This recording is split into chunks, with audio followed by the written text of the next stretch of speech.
The 30th of January, 1933, Germany.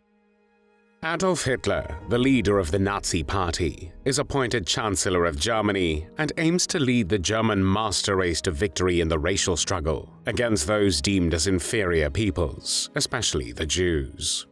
In shaping and implementing many Nazi policies, the German medical profession plays a central role, and many doctors and nurses become involved in crimes of the regime. While some German physicians welcome the Nazi regime because it supports their beliefs about racial hygiene, others join to take advantage of opportunities to advance their careers. Between 1933 and 1945, roughly half of all German doctors become members of the Nazi Party and its organizations. One such doctor, who during the Second World War will conduct inhuman and painful medical experiments on the women at the Ravensbrück concentration camp, is Herta Oberheuser. Herta Oberheuser, the daughter of an engineer, was born on the 15th of May 1911 in Cologne, then part of the German Empire. She grew up in Düsseldorf, where she graduated from high school in 1931. Oberheuser then studied medicine in Bonn and Düsseldorf, but since her family was not wealthy, she had to partially finance her studies herself by tutoring and helping in a medical practice. Since the late 19th and early 20th centuries, scouting and youth movements had been popular in Germany. When Adolf Hitler and the Nazis came to power in Germany in January 1933, there were many political, social, and religious youth groups in existence. As the Nazi Party gained popularity in the early 1930s, they wanted to increase their influence and reach with Germany's youth. They expanded the Hitler Youth, which was the Nazi-organized youth movement to include both boys and girls, and by 1931 it had 4 sections organized by gender and age. Later, the Nazis created a voluntary section of the League of German Girls for young women ages 17 to 21, called Glaube und Schönheit, meaning faith and beauty. Oberheuser joined the League of German Girls in 1935, and her activities were to provide medical assistance to female participants in youth shows who were overloaded with exercise. However, practicing sport was not the only activity in which the members of the Nazi youth movement were involved. At the 1936 Nuremberg rally, where there were some 100,000 participants of youth organizations present, 900 girls between 15 and 18 years of age returned home pregnant. In 1937, the same year she received her doctorate, Oberheuser joined the Nazi Party. Determined to specialize in dermatology, she started to work at the dermatology clinic in Düsseldorf as an assistant physician and obtained the desired qualification in 1940.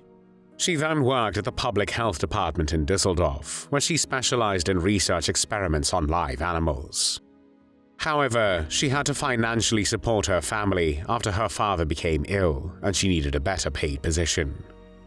A chance to earn well came her way when Oberheuser learned from a professional medical journal that the SS was looking for a female doctor for a women's retraining camp near Berlin. She applied, and after 3 months of training, in December 1940, the 29-year-old Oberheuser was sent to the Ravensbrück concentration camp. Ravensbrück, opened in May 1939, was the largest concentration camp for women within Germany's pre-war borders. In the concentration camp system, it was second in size only to the women's camp in Auschwitz-Birkenau. The first prisoners interned at Ravensbrück were approximately 900 women.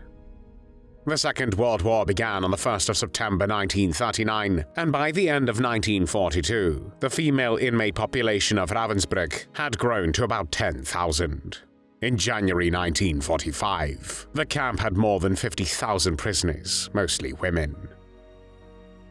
At Ravensbrück, Oberheuser first worked under the site physicians Walter Sonntag and Gerhard Szydlowski, who performed experiments on the camp's female inmates. They extracted their healthy teeth without the use of anesthetic, and the preferred method of killing was by injecting petrol and phenol directly into the prisoners' veins. They also experimented with the prostitutes interned in Ravensbrück, using them as lab rats in the search for a cure for gonorrhea and syphilis. Since her colleagues could no longer stand the conditions of the experiments, Oberheuser, an ardent Nazi herself, gradually took over more and more of her colleagues' functions, thus ensuring that the experiments were carried out. On the 27th of May 1942, Reinhard Hyer, the acting Reich protector of Bohemia and Moravia, and a principal architect of the Holocaust, was in his convertible Mercedes when he was mortally wounded by the Czechoslovak paratroopers Josef Gabčík and Jan Kubiš. The same day, Himmler sent his personal physician Karl Gebhardt to Prague to assume care. Hitler's personal doctor Theodor Morell suggested the use of the new antibacterial drug sulfonamide, but Gebhardt thought that Heydrich would recover and declined the suggestion.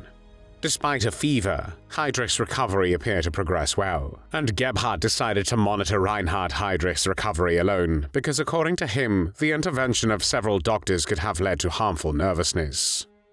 Though on the 3rd of June, Heydrich was able to eat his midday meal sitting up, a few hours later he collapsed, dying the next day. Himmler accused Karl Gebhardt of negligence for not treating Heydrich with sulfonamides and advised Gebhardt to conduct medical experiments on concentration camp prisoners to prove he was not responsible for Heydrich's death. Gebhardt's sulfonamide experiments on inmates in the Ravensbrück concentration camp began on the 20th of July, 1942. His assistants during these experiments became doctors Herta Oberheuser and Fritz Fischer. Believing it could help in treating amputee soldiers, Gebhardt and his assistants also tested various methods of setting and transplanting bones. Such experiments included amputations and were often performed without any anesthesia. They often used a hammer to break the legs of female prisoners, then infected open wounds with aggressive bacteria and monitored the healing with and without sulfonamide. The SS selected nearly 80 women, mostly Polish, for these experiments. The women on whom these experiments were conducted nicknamed themselves rabbits because they felt used like experimental laboratory animals, and because the experiments made them unable to walk, they could only hop. Władysława Karolewska, a Polish teacher who was arrested for joining the anti-German resistance in Poland as a courier, was one of the involuntarily selected Ravensbrück female prisoners for experiments. Against her will, she became a subject in bone regeneration experiments. She survived the war to give her detailed, gruesome testimony of the physical and mental abuse which she underwent. She and her fellow prisoners who were selected to come to the hospital were given no answers for their questions. The injection they received caused Władysława to vomit before she was taken to the operating room. After the operation, when she recovered her consciousness for a while, she felt severe pain in her leg, which was in a cast from the ankle up to the knee. The whole leg was swollen from the toes up to the groin. Additionally, to add to her suffering, she had a high temperature. She was operated on 3 times. For a long time she could not walk, and the pus was flowing from her leg until June 1943, which was 9 months after the first operation. Although she was blindfolded during some of the procedures, she could name the doctors responsible for her operations and treatment: Gebhardt, Fischer, Szydlowski, and Herta Oberheuser. Karolewska described one of her encounters with Oberheuser from the days when she felt the worst. She said, "While I was in the hospital, cruelty from Dr. Oberheuser was performed on me. When I was in my room, I made the remark to fellow prisoners that we were operated on in very bad conditions and left here in this room, and that we were not given even the possibility to recover. This remark must have been heard. The German nurse entered the room and told us to get up and dress. We answered that we could not follow her orders because we had great pains in our legs and we couldn't walk. Then the German nurse came with Dr. Oberheuser. Dr. Oberheuser told us to dress and come to the dressing room. We put on our dresses, and being unable to walk, we had to hop on one leg going into the operating room. After one hop, we had to rest. Dr. Oberheuser did not allow anyone to help us. When we arrived at the operating room, quite exhausted, Dr. Oberheuser appeared and told us to go back because the change of dressing would not take place that day. I could not walk, but someone, a prisoner whose name I don't remember, helped me to come back to the room." Stefania Lotocka, another survivor, remembered another example of Oberheuser's post-operative care, or better said, non-care. According to her, Oberheuser refused water to many victims, and when she did, she mixed it with vinegar. She also ordered that victims were not to be given medicine to relieve their pain. Oberheuser later tried to justify her inhumane actions and claimed that the Germans had the right to experiment because the victims were members of the Polish underground resistance against the Nazi regime. After the treatment, numerous women were murdered by Oberheuser, who injected them with phenol or petroleum injections. She would later portray these killings as a humanitarian act. She was also involved in the forced abortions of women who were already 7 or 8 months pregnant. In addition to these forced abortions, they were also known for the beating of pregnant women to cause miscarriages and the killing of newborns. After the war, Anna Heil, a German woman, recalled how she had received news that her sister had died in Ravensbrück and contacted Oberheuser hoping to discover more details on her sister's final days. Oberheuser hit Heil in the face and stomach while screaming at her, "She is gone because she was only a useless eater, and we really don't need those sorts of people around anymore." In total, some 132,000 women from all over Europe passed through Ravensbrück, including Poles, Russians, Jews, Romani people, and others. Of that number, over 92,000 women perished. When the camp was liberated by the Red Army on the 30th of April 1945, there were about 3,500 sick women, men, and children in the camp.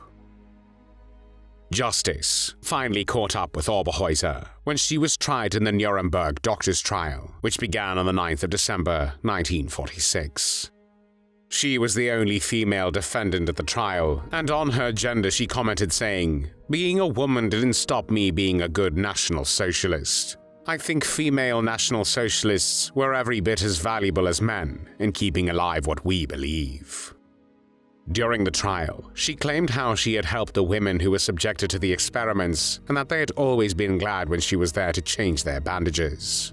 However, those who survived her treatment had different recollections of what had happened. One of them was Isabella Reck, who recalled, "Oberheuser at first promised to dress my wounds, and smiling, went out of the ward, and we saw no more of her that day." Sources from the 7 different Ravensbrück trials and the Nuremberg Doctors Trial reveal that Oberheuser treated patients extremely callously. As Keith Mant of the Royal Medical Army Corps noted, her post-operative care was little more than sadistic.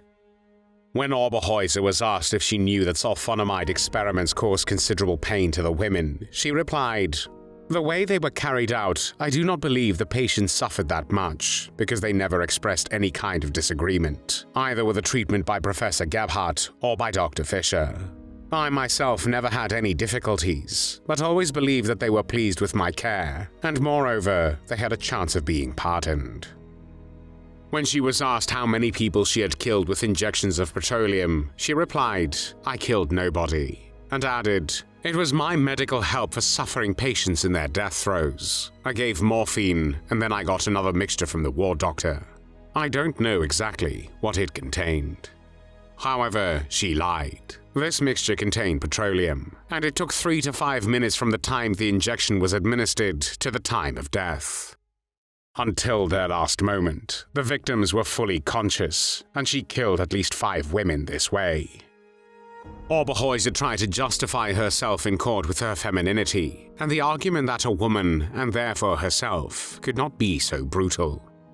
To defend her actions, she also stated that the orders had seemed to her as if they had come directly from Adolf Hitler, and had therefore been legitimate, and she served the purpose of saving the lives of 100,000 wounded German soldiers. However, her lies did not help her escape justice. On the 20th of August 1947, Oberheuser, whom a survivor of Ravensbrück called a beast masquerading as a human, was convicted of war crimes and crimes against humanity and sentenced to 20 years in prison. Herta Oberheuser, Military Tribunal 1 has found and adjudged you guilty of war crimes and crimes against humanity as charged under the indictment heretofore filed against you. For your said crimes on which you have been and now stand convicted, Military Tribunal 1 sentences you, Herta Oberheuser, to imprisonment for a term of 20 years, to be served at such prison or prisons or other appropriate place of confinement as shall be determined by competent authority. The officer of the guard will remove the defendant, Herta Oberheuser. In the end, Oberheuser remained in prison for less than 5 years, because her sentence was commuted to 10 years in January 1951, and in the end she was released for good behavior in April 1952. She then became a family doctor in Stocksee near Kiel in West Germany. But in August 1958, she lost her position after a Ravensbrück survivor recognized her, and the Minister of the Interior of Schleswig-Holstein, Helmut Lemke, revoked her medical license and shut down her practice, which until then had flourished.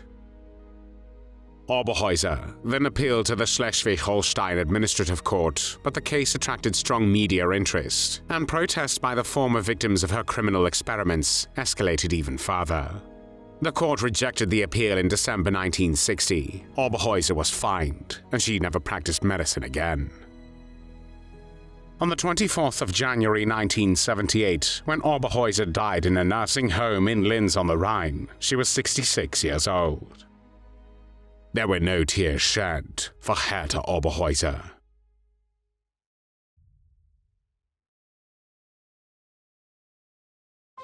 Thanks for watching the World History Channel. Be sure to like and subscribe, and click the bell notification icon so you don't miss our next episodes. We thank you, and we'll see you next time on the channel.